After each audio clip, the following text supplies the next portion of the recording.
जय हिंद। स्वागत है आपका गुप्ता एग्जाम यूट्यूब चैनल पे। आज क्लास में हम देखेंगे मुस्लिम लीग से संबंधित महत्वपूर्ण तथ्यों को। मुस्लिम लीग की भूमिका। भारत में सांप्रदायिक तत्वों को बढ़ाने में ब्रिटिश अधिकारियों का योगदान था। हिंदू राष्ट्रवाद के उदय से मुसलमानों के बीच भय उत्पन्न हो गया था।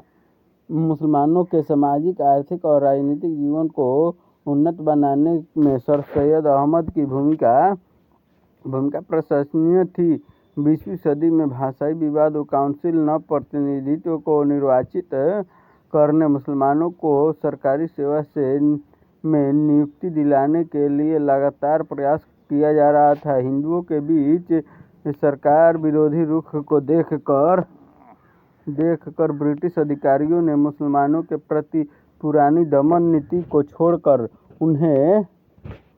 उन्हें संरक्षण देने की नीति अपना ली थी। बंग विभाजन ने मुस्लिम सांप्रदायिकता के प्रत्यक्ष रूप से प्रोत्साहन दिया था।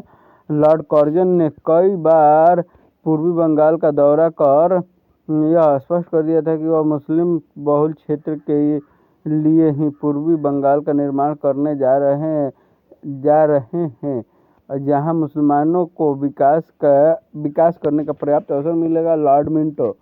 लॉर्ड कर्जन के बाद लॉर्ड मिंटो का वायसराय बनना। भारत मंत्री लॉर्ड मार्ले संवैधानिक सुधार के पक्षधर थे। लॉर्ड मिंटो मार्ले के विचार से सहमत थे, परंतु वे सुधार के साथ साथ भारतीय राष्ट्रीय जागरण के वेग को रोकना चाहते थे। इसलिए हिंदू मुस्लिम के बीच मतभेद की खाई को वे और भी अधिक गहरा बनाना चाहते थे। इस उद्देश्य से उन्होंने अपने निजी सचिव स्मिथ को अलीगढ़ कॉलेज के प्रिंसिपल आर्चीबाल्ड से मिलने के लिए भेजा और मुसलमानों का एक प्रतिनिधि मंडल भेजने का सुझाव दिया। मुस्लिम प्रतिनिधि मंडल को सांप्रदायिक प्रतिनिधित्व की मांग पेश करने का संदेश दिया था। आर्चीबाल्ड स्मिथ का सुझाव अलीगढ़ कॉलेज के सचिव नवाब मोहसिन उल मुल्क के सामने रखा। सर आगा खा आर्चीबाल्ड गर्मी की छुट्टी में शिमला गए हुए थे। नवाब मोहसिन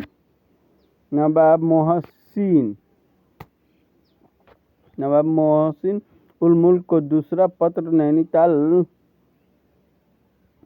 नैनीताल से हाजी मोहम्मद इस्लाम खां का मिला, जिसमें विधानसभा के विस्तार के सिलसिले में मुसलमानों को अपनी मांग सरकार के सामने रखने की पेशकश की गई थी।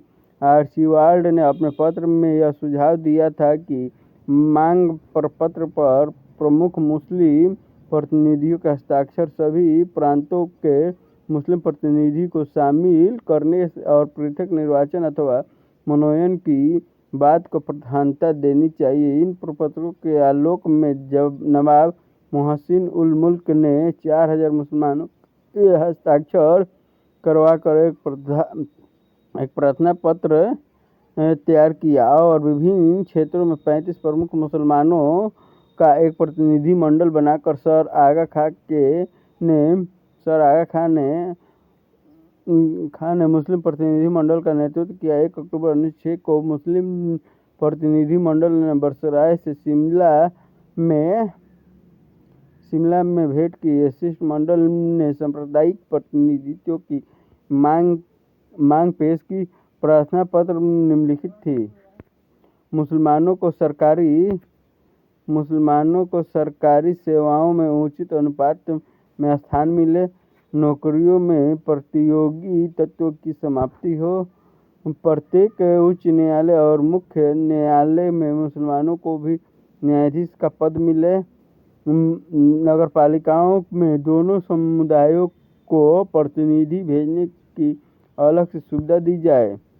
विधान परिषद के लिए मुस्लिम जमींदारों, वकीलों, व्यापारियों, जिला परिषदों और नगरपालिकाओं के मुस्लिम सदस्य और 5 वर्षों का अनुभव वाले मुस्लिम स्नातकों का एक अलग निर्वाचन मंडल बनाया जाए।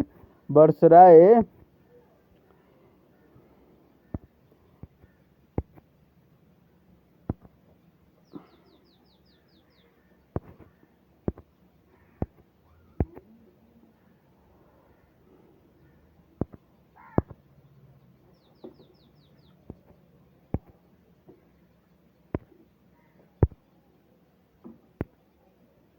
बनाए जाए। बरसराय की काउंसिल में भारतीयों की नियुक्ति करने के लिए मुसलमानों के हितों का ध्यान रखा जाए। मुस्लिम विश्वविद्यालय की स्थापना की जाए।